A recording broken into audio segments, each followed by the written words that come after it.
Баршаңызға сәлем, қайырлы күн. Бүгін бізде осындай балғын қуырдақ өте дәмді шығады. Мендегілер үйде тек осындай қуырдақты жақсы көреді. Тіпті қой етін жақсы көрмейтін адамдардың өзі сүйсініп жейді. Құйрықтың өзіне пісіремін. Мен ешқандай май қоспаймын. Құйрықты осылай алдын ала дайындап аламын, майдалап турап. Сосын қызып тұрған қазанға осы құйрық майды салып, өзінің майы шыққанша шыжғырып аламын.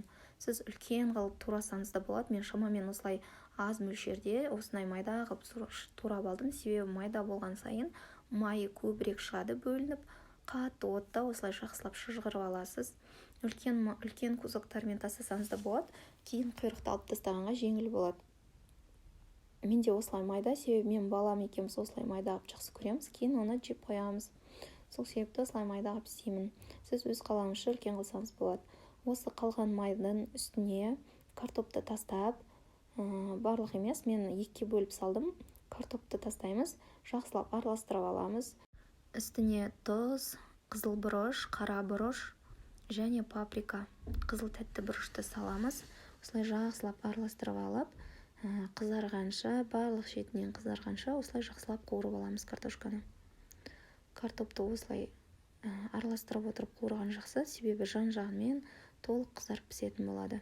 Толықтамай араластыруға да болмайды. Осылай кішкене тоқтап, арасында араластырып тұрсаңыз, қызарып осылай әдемі болып піседі. Мен екі бөліп пісіріп алдым. Сіз де осылай екі бөліп пісіріп алсаңыз болады. Осылай барлығын жақсылап қызартып, барлық шетінен қызарып болған картопымызды шығарып аламыз. Сол майдың үстіне, картоптан қалған майдың үстіне ет тастаймыз. Алдын ала туралып дайындалған қабырғадан осылай жасасаңыз дәмдірек шығады. Менде осылай барлық қойдың етін салып, жақсылап қуырып алдым. Мен шамалы тұз қостым. Егер сіздің етіңіз тұздалған болса, онда қоспай қойсаңыз болады. Менде ет тұздалмаған, свежий ет болғандықтан, жаңадан сойылған малдың ет болғандықтан мен қостым. Осылай бетін жауып, жарты сағатқа қойып қоясыз. Жарты сағат 20 минут арасында ет осылай қызарып, пісіп дайын болып тұрады. Ет дайын болғанша мен пиязын турап алдым. Енді сол туралған пиязды осы еттің үстіне тастаймыз.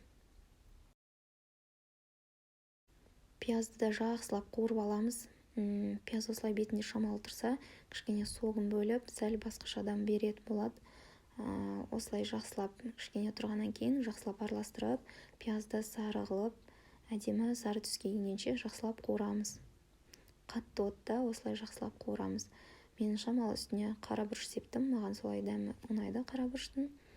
Сіз өз қалауыңызша қоссаңыз да, қоспасаңыз да болады. Үстіне картошкамызды тастаймыз.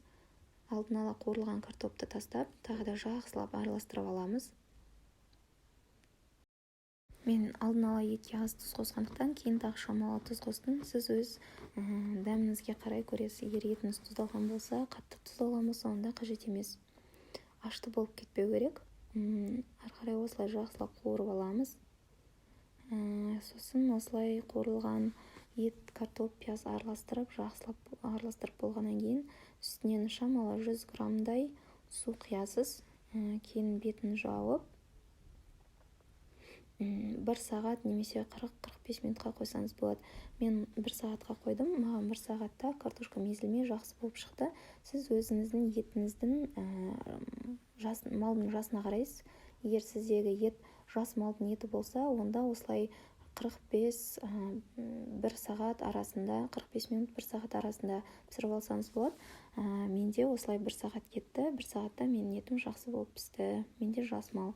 Егер кәрі мал болса, ұзағырақ ұстайсыз. Осылай бетін жауып 1 сағат пісіріп аласыз. Міндетті түрде астын басуды ұмытпаңыз. Осылай жай отта пісіріп аласыз. Егер видео ұнаса, комментарий қалдырып, подписаться етуді ұмытпаңыз.